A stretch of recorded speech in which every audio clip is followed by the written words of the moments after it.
নমস্কার বন্ধুরা, অভিনব চৈতিস ব্লগে তোমাদের সবাইকে আবার একবার স্বাগত জানিয়ে আজকে নতুন আরেকটা ব্লগ শুরু করছি।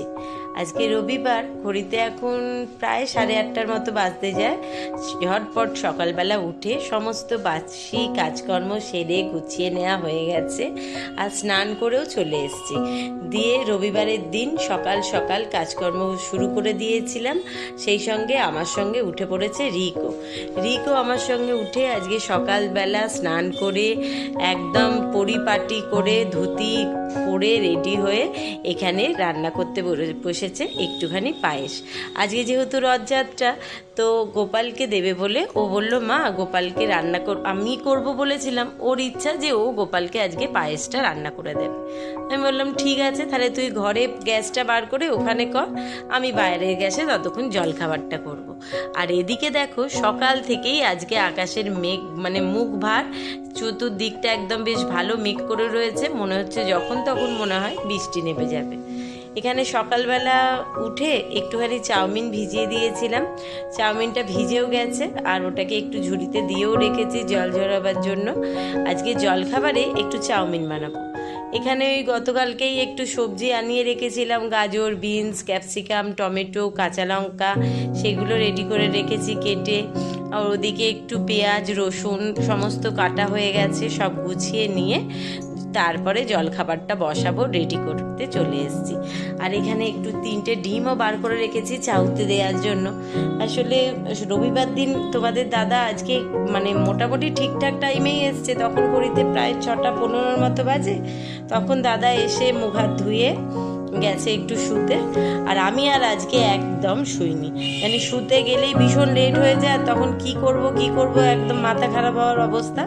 তাই জন্য একদম সকালবেলা উঠে সমস্ত সকালের কাজকর্ম সেরে স্নান করে মনে করলাম জলখাবারের একটু ব্যবস্থা করে জলখাবারটা বানিয়ে নিই। রিক যখন পায়েসটা ওখানে রান্না করবে ততক্ষণ আমি জলখাবারটা গুছিয়ে রাখি, তাহলে ওর পুজো হয়ে গেলে বা তোমাদের দাদা একটু শুয়ে উঠে জলখাবারটা ঠিকঠাক টাইমে পাবে।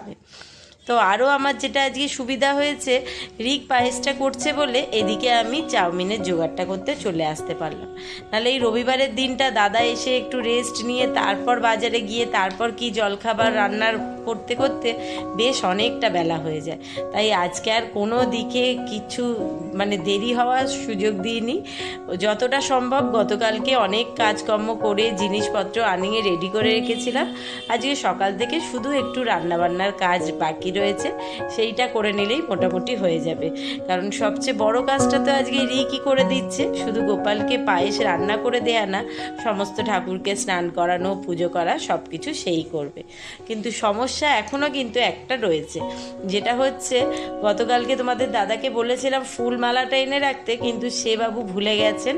আর রিককে বলছি যে একটুখানি যা গিয়ে ঠাকুরের ফুল মালাটা নিয়ে আয়, কিন্তু সে যাবে না। কারণ হচ্ছে সে ধুতি পরে ফেলেছে, আর ধুতি পরে রাস্তায় বেরোতে নাকি তার ভীষণ লজ্জা লাগছে। এখন এই অবস্থায় বেরোনো যাবে না, তাই সে কিছুতেই ফুলটা আনতে যাবে না। আমারও একটু অসুবিধা, এখানে রান্না বসিয়ে দিয়েছি, এরপর আবার রেডি হয়ে যাওয়া। তো কি করব দেখি, যদি দাদা এর ফাঁকে উঠে যায় পুজো হওয়ার আগে, তাহলে দাদাকেই আবার একবার পাঠাবো।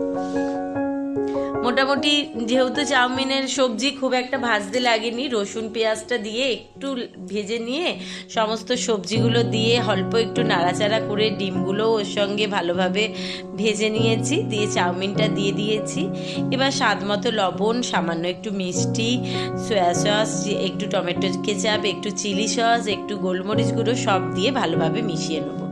তারপর যাব রিকবাবুর ওদিকে কতটা কি পায়েসটা যদিও হয়ে গেছে, নিয়ে গেল ঘরে, দেখতে পেয়েছি, কিন্তু পুজোর কতটা কি হয়েছে বা কি করছে একটু দেখতে, আর সেই সঙ্গে তোমাদেরকেও দেখাতে। এই যে পায়েস এখানে রেডি। পায়েসটা দেখতে সব সময়তেই ঠাকুরের প্রসাদ যেটা বলি, যে যেমনভাবেই করুক না কেন, ঠাকুরের প্রসাদের কোনো রকম কোনো তুলনা হয় না। আমাকে যদি একটু জিজ্ঞেস করে নিয়েছিল, তো আমি গতকালকে মাপ অনুসারে সমস্ত চাল, দুধ, চিনি সব কিছু আনিয়ে রেখেছিলাম। ও করেছে, কিন্তু পায়েসটা খুব যত্ন নিয়ে গুছিয়ে সুন্দরভাবে। আর এখানে সমস্ত ওপরে ঠাকুরগুলোকে মোছানো, ছবিগুলোকে মুছে পরিষ্কার করে নেওয়া হয়ে গেছে। এখন মহাদেব, গোপাল, রাধা মাধব সব ঠাকুরকে ঘি, মধু, দুধ, দই, চিনি, তারপর হচ্ছে অষ্টগন্ধা, চন্দন, সেই পুজো করতে বসা মানে তো চারটিখানেক কথা না। সে একদম নিয়ম নীতি সমস্ত কিছু গুছিয়ে পুজো করতে ভালোবাসে আর খুব যত্ন নিয়ে করেও। কিন্তু সমস্যা একটা, এই যত্ন আর এই করাটা কিন্তু সব সময় বা রোজ রোজ করা যাবে না, কারণ রোজ করতে তার সময় থাকে না। আর দ্বিতীয় কথা, সময় পেলেও বাড়িতে থাকলে তার হাজার এক্সকিউজ। তো মাঝে মধ্যে ইচ্ছা হলে তখন এত সুন্দর পরিপাটি করে ঠাকুরকে পুজো করতে আসে। ঠিক আছে, ওর মনে যখন ঠাকুর মানে সবই গোবিন্দর লীলা, যখন ঠাকুর ওর থেকে নিতে চায়, আমরা তো ঠাকুরকে দেবার কেউ নয়, কিচ্ছু নই। তো ঠাকুর যখন যার থেকে যেভাবে সেবা পেতে চান তার থেকে সেভাবে সেবাটা নিয়ে নেন নিজের প্রয়োজন মতো। সব কিছু দিয়ে এবার দুধ দেয়া হলো, সব দিয়ে এবার ঠাকুরকে মাখিয়ে আবার ওখানে দুধ গঙ্গা জল মেশানো, এই যে অষ্টগন্ধা চন্দন দিয়ে ঘি মধু সব দিয়ে জল করে রেখেছে। এইবার ঠাকুরগুলোকে মুছিয়ে স্নান করিয়ে মোছাবে। ওদিকে দাদাও উঠে পড়েছে, চলো গিয়ে দাদাকে একটু চা করে দিয়ে আসি, তারপর আবার এখানে দেখব। আজকে তো দাদা উঠে বাজারে যতক্ষণে গেছে ততক্ষণ যেহেতু একে রবিবার, তারপর আবার রথের দিন, সেভাবে ফুল কুচো ফুল পেয়েছিল, মালা পায়নি বলে সে আর ফুলও আনেনি।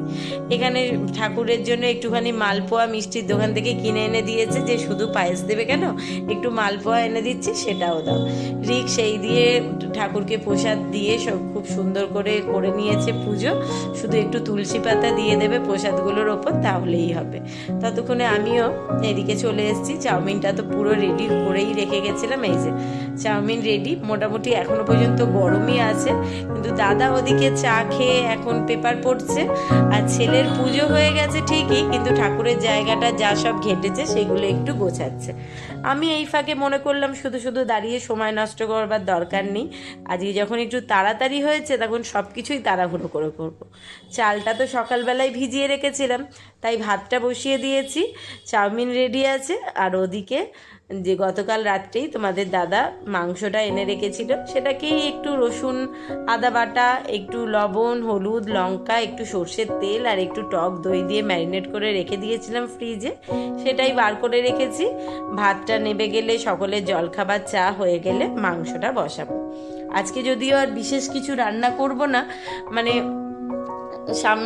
ভেবেছি যে নয় উচ্ছে করলা শাক ওল যা পাবে সেটা নিয়ে আসবে, সেই একটু হবে, মাংস ভাত আর আমের চাটনিটাও রেডি করে ফ্রিজে ঢোকানোই আছে, সেটা বার করে নেব।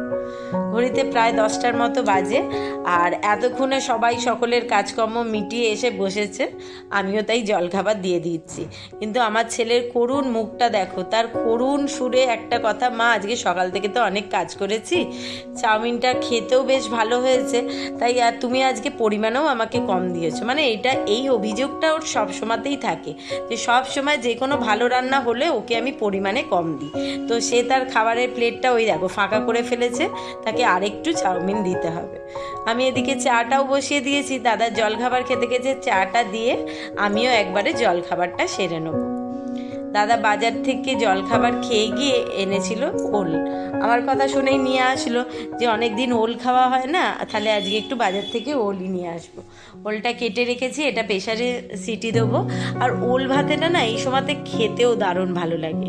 আর এদিকে দেখো আকাশ যেন কথা বলছে, কি যে লীলা খেলা কখন দেখায় তার কোনো ঠিক নেই। দেখো তোমাদেরকে কতটা আমি দেখাতে পারছি জানি না, দূরে কিন্তু ওই দেখো রামধনু দেখা যাচ্ছে। একটু কিছুক্ষণ আগেই যখন ভ্লগটা শুরু করছি তখন আকাশ পুরো মেঘাচ্ছন্ন কালো হয়ে রয়েছে, যেন এক্ষুনি বৃষ্টি পড়বে। আর এরই মধ্যে দেখো একদম রোদ ঝলমলে সুন্দর আকাশ, পেঁজা তুলো ভেসে রয়েছে চতুর্দিকটা। আর ওই সুন্দর দেখো দূরে দেখা যাচ্ছে, দাঁড়াও ওই দেখো রামধনু, তোমরা কতটা দেখতে পাচ্ছ জানি না, তবে রামধনুটা আজকে অনেক দিন পরে দেখতে পেলাম। আর এই রামধনু যদি বর্ষার এই দিনে, এই সময়তেই তো বিশেষ করে বেশি রামধনু দেখতে পাওয়া যায়। যখন ছোটবেলা দেখতে পেতাম তখন আমাদের সে কি দেখার ঝোঁক আর আগ্রহ থাকতো। আর বিশেষ করে এই সময় মানে এখন তো প্রায় এই আষাঢ় মাসের শেষের দিকে এই আষাঢ় শ্রাবণ ভাদ্র এই সময়গুলোতে কখনো রোদ কখনো বৃষ্টি এই রকম সময়তেই বেশি রামধনুও দেখতে পাওয়া যায়।